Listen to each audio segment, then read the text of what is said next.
Hey, what's up? It's Nick. We are going to be reading the fourth chapter of 1Nephi here. Let's go ahead and start with a little preview that we've got. Nephi slays Laban. Well, spoiler, at the Lord's command, and then secures the plates of brass by stratagem. Zoram chooses to join Lehi's family in the wilderness, about 600 to 592 BC.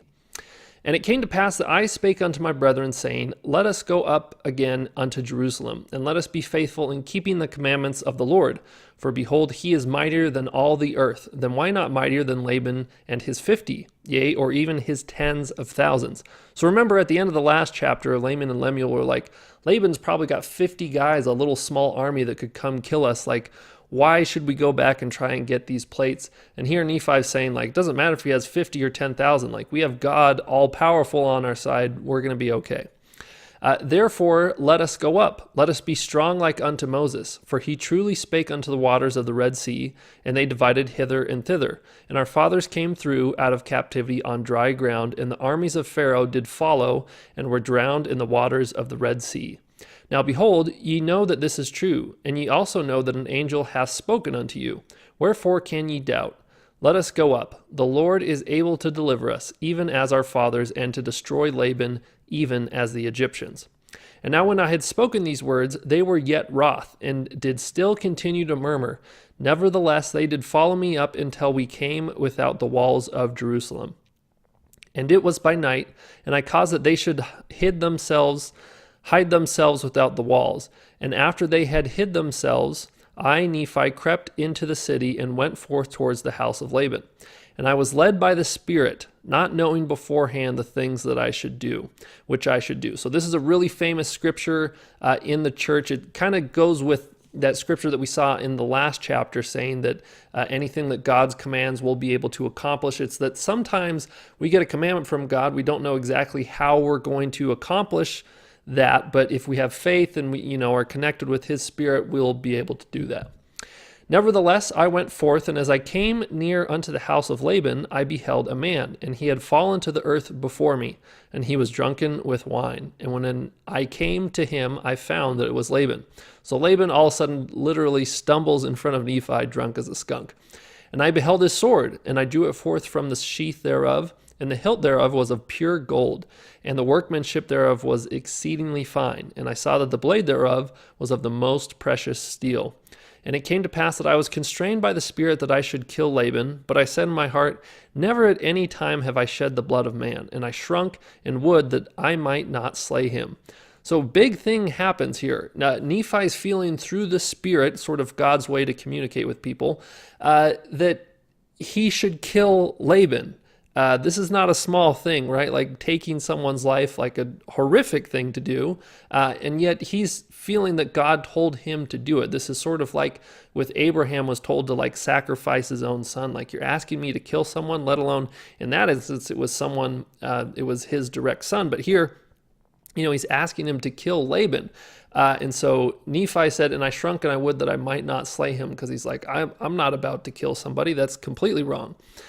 And the Spirit said unto me again, Behold, the Lord hath delivered him into thy hands. Yea, and I also knew that he had sought to take away mine own life. Yea, and he would not hearken unto the commandments of the Lord. And he also had taken away our property. So he's kind of saying, well, I guess he did try to kill us and steal everything that we had brought to him, because they, were proposing it as a trade, but Laban just took it all and then tried to kill him. Or them. And it came to pass that the Spirit said unto me again, Slay him, for the Lord hath delivered him into thy hands. Behold, the Lord slayeth the wicked to bring forth his righteous purposes. It is better that one man should perish than that a nation should dwindle and perish in unbelief. And now when I, Nephi, had heard these words, I remembered the words of the Lord which he spake unto me in the wilderness, saying that inasmuch as thy seed shall keep my commandments, they shall prosper in the land of promise. Yea, and I also thought that they could not keep the commandments of the Lord according to the law of Moses, save they should have the law. And I also knew that the law was engraven upon the plates of brass. And again, I knew that the Lord had delivered Laban into my hands for this cause, that I might obtain the records according to his commandments. So Nephi kind of goes through everything. He's like, okay, well, if, me and all my posterity are supposed to follow the commandments are written in these plates, like we need to have them. He's tried to attack us. The Lord has delivered him to me. Like, should I really go through with this? And then in verse 18, therefore I did obey the voice of the Spirit, and I took Laban by the hair of the head, and I smote off his head with his own sword. Ugh, grisly stuff. But Nephi goes through with it, which is a really big moment. This has always been like a really hard story for me to process, because it's like, wow, how much, faith and surety do you have to have in God that you're going to say that I'm going to essentially commit murder? I mean, I've read that according to the law, if someone had attempted to kill you or steal your property, in some cases you would have like the right to kill them. I'm not exactly sure about all the instances, but sort of the big thing here was that God had told him to do it. And so, this is a really big amount of trust that Nephi had put in God to say that, I'm trusting that this is the right thing to do here. And after I had smitten off his head with his own sword, I took the garments of Laban and put them upon my own body. Yea, even every whit I did gird on his armor about my loins. So again, a little nasty, kind of gruesome thing here, but Nephi's saying, okay, I killed Laban. I'm going to impersonate him now by wearing all his stuff so I can go get those plates. I imagine that can't be a fun task, getting the clothes off of a dead guy who doesn't have a head anymore. Like, this is a very sticky situation. I'm sure this was not easy for Nephi. And after I had done this, I went forth unto the treasury of Laban. And as I went forth towards the treasury of Laban, behold, I saw the servant of Laban who had the keys of the treasury. And I commanded him in the voice of Laban that he should go with me into the treasury. And he supposed me to be his master Laban, for he beheld the garments and also the sword girded about my loins. So this is maybe why Nephi had described that sword in so much detail, because Laban, or the servant of Laban, sees this and is like, oh, that's that guy for sure, right? That's Laban. He's got that fancy sword. No way someone else has got that exact same sword. And he spake unto me concerning the elders of the Jews, he knowing that his master Laban had been out by night among them. And I spake unto him as if it had been Laban. And I also spake unto him that I should carry the engravings which were upon the plates of brass to my elder brethren, who were without the walls. And I also bade him that he should follow me. And he supposing that I spake of the brethren of the church, and that I was truly that Laban whom I had slain, wherefore he did follow me. So that's kind of funny. Nephi says, I need to go bring these plates out to my brothers. I don't know if he slipped in like him trying to, make up a way to say things, but the servant thinks that, oh, he's talking about these people from the brethren from the church. Kind of interesting tidbit there. And he spake unto me many times concerning the elders of the Jews, and as I went forth unto my brethren who were without the walls. And it came to pass that when Laban saw me, he was exceedingly frightened, and also Lemuel and Sam, and they fled from before my presence, for they supposed it was Laban, and that he had slain me and had sought to take away their lives also. So they see Nephi, who's dressed up as Laban, and they're like, oh, shoot, it's him. He killed Nephi, like he's coming for us. And it came to pass that I called after them, and they did hear me, and wherefore they did cease to flee from my presence.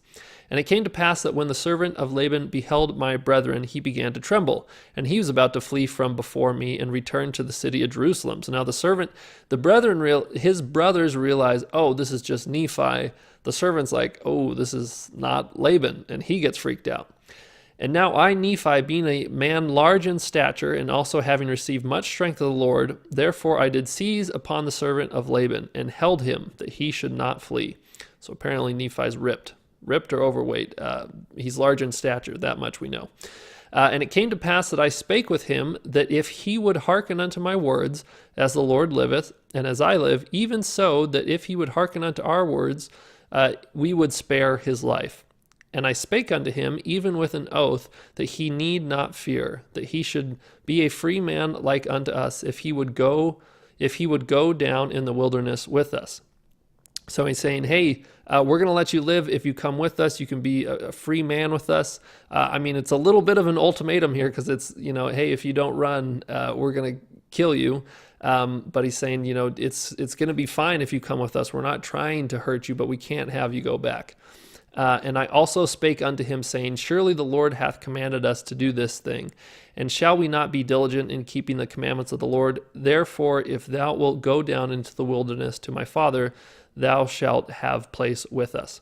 And it came to pass that Zoram did take courage at the words which I spake. Now Zoram was the name of the servant, and he promised that he would go down into the wilderness unto our father. Yea, and he also made an oath unto us that he would tarry with us from that time forth. So Zoram, I guess, weighs the options. For whatever reason, he's like, you know what, I'm all in. Maybe he just really trusted them, or maybe he was fearful for his life, but for whatever reason, he decides to join them. And now we were desirous that he should tarry with us for this cause, that the Jews might not know concerning our flight into the wilderness, lest they should pursue us and destroy us. Again, saying if he goes back and tells them, we're going to get killed.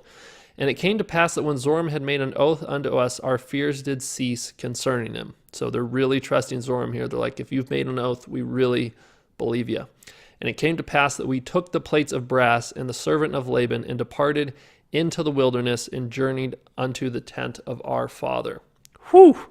So a lot of big things happening in this chapter, but we have a new member that's sort of part of the family now, and they are now moving back to Lehi and Sariah with the plates. Let's go ahead and see what happens in the next chapter.